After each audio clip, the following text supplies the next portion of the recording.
Three of the biggest names in world football are starting to push back, and it has nothing to do with a referee decision or a missed penalty. Spain, Argentina, and Brazil, three teams built to go all the way at this World Cup, are facing something that has nothing to do with tactics. It's the tournament itself. The schedule, the heat, the sheer size of this competition is becoming a talking point inside camps that are supposed to be focused on nothing but winning. So what exactly is going on, and why are the favorites suddenly the ones sounding the alarm? Let's get into it. This World Cup was always going to be different. FIFA didn't simply expand the tournament, it rebuilt it. 48 teams instead of 32, 104 matches instead of 64, 3 host nations and 16 host cities, nearly 40 days of football stretching across an entire continent. On paper it sounds bigger, grander, and more inclusive, but for the teams expected to reach the final, there's a hidden cost buried inside those numbers. Every previous World Cup champion had to survive 7 matches. This year, the winner must survive 8. One extra match may not sound significant. Yet at elite level, it represents 90 more minutes of running, sprinting, recovering, traveling, and absorbing impacts. One more opportunity for injury, one more opportunity for fatigue, one more opportunity for a tournament to take something away from a contender. And that's before we even talk about the weather. Months before kickoff, climate researchers were already warning about what could happen. Several host cities were expected to experience heat stress levels rarely seen at a World Cup. Miami, Houston, Atlanta, Monterrey, Guadalajara. Even evening kickoffs offered no guarantee of relief because humidity remains trapped in the air long after the sun disappears. For spectators, that means discomfort. For elite athletes covering more than 10 kilometers per match, it means something much more serious. Heat doesn't just make football harder, it changes football. Recovery slows. Decision-making suffers. Muscles fatigue faster, sprint numbers drop, and when matches are separated by only a few days, the effects can begin to accumulate. FIFA responded with mandatory hydration breaks in every match. The intention was clear: protect players before problems emerge, but almost immediately, that solution created an entirely new debate. The hydration break was introduced as a safety measure, yet many players and coaches see something different.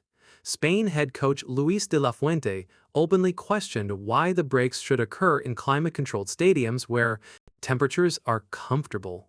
His argument wasn't against player safety, it was against treating every match exactly the same regardless of conditions. That frustration has quietly spread across the tournament. Players understand stopping play in dangerous heat. What they struggle to understand is stopping play in stadiums where the environment feels almost normal. The result is a growing perception that FIFA created a blanket solution for a problem that doesn't exist equally everywhere. And once players start questioning the logic behind a rule, the debate tends to grow very quickly. Then there's Lionel Messi. The defending champions arrived in North America with one objective: defend their crown. But Messi enters this tournament at a completely different stage of his career. At 39 years old, every minute matters, every recovery day matters, every muscle strain matters. Argentina are managing workload carefully because they understand a simple reality: their hopes go as far as their captain can take them. That's not criticism of the squad, it's recognition of who Messi remains. The problem is that the expanded format doesn't care how old you are. If Argentina reached the final, Messi will have to navigate the longest World Cup route in history: 8 matches and potentially more than 700 minutes of football for a player chasing one final World Cup story. That challenge is enormous. Brazil's concerns look different. Their problem isn't age, it's attrition. By the time the tournament started, key attacking options were already unavailable. Injuries accumulated during the final weeks of club football. Players arrived carrying fatigue from long domestic campaigns, continental competitions, and international commitments. Brazil's squad remains talented enough to challenge anyone, yet their situation highlights a concern that player unions have been repeating for years. The football calendar is reaching a breaking point. Elite players are being asked to perform almost year-round. Club football ends, international football begins, recovery windows shrink, expectations rise, and every new competition added to the calendar increases the pressure further. Brazil aren't the only nation affected, they're simply one of the highest profile examples. Long before the first ball was kicked, player unions were warning exactly about this scenario. FIFA Pro and several national associations argued that football's calendar had become unsustainable. Their concern wasn't a single tournament, it was the accumulation of everything: Club World Cups, international tournaments, domestic leagues, continental competitions, commercial tours. The argument was simple: human bodies have limits.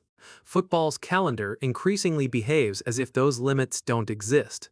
The expanded World Cup became the latest chapter in that argument. And now that the tournament is underway, many of the concerns being raised publicly sound remarkably familiar. Heat is visible, fatigue is visible, travel is harder to see, yet travel may be one of the most underrated challenges of this tournament. Teams aren't moving between neighboring cities, they're moving across enormous distances. Flights, time zones, hotel changes, training schedule adjustments, recovery routines constantly interrupted. North America's scale means some teams are effectively operating on a moving schedule throughout the competition. For nations expected to reach the later rounds, those miles add up quickly. Every journey becomes another small drain on energy reserves. One trip isn't a problem. 6 or 7 consecutive trips become something else entirely. This is where the story becomes fascinating, not because anyone expects Spain, Argentina, or Brazil to collapse, but because fatigue rarely announces itself. It appears in small moments. A defender reacts half a second slower. A striker misses a chance he normally scores. A midfielder loses intensity late in a match. The difference between winning a World Cup and going home can be one moment exactly like that. History remembers trophies. It rarely remembers the accumulated exhaustion that helped decide them. Yet by the time we reach the quarterfinals and semifinals, those hidden factors may become more important than any tactical adjustment. So where does that leave us? 3 of the most successful football nations in history are quietly pointing toward the same issue: not an opponent, not a referee, not a tactical problem, the tournament itself. The heat, the travel, the workload, the hydration break debate, the expanded format, none of these factors alone are enough to stop Spain, Argentina, or Brazil. But together, they create a challenge unlike anything previous World Cup champions have faced. FIFA believes its protocols are protecting players. Player unions believe the calendar itself remains the problem. Both arguments may be true at the same time, and that's what makes this story so important, because while fans focus on goals, trophies, and headlines, another battle is happening underneath the surface. A battle against fatigue, a battle against recovery, a battle against the limits of the modern football calendar. And by the time the World Cup trophy is lifted on July 19th, we may discover that the toughest opponent wasn't another team at all,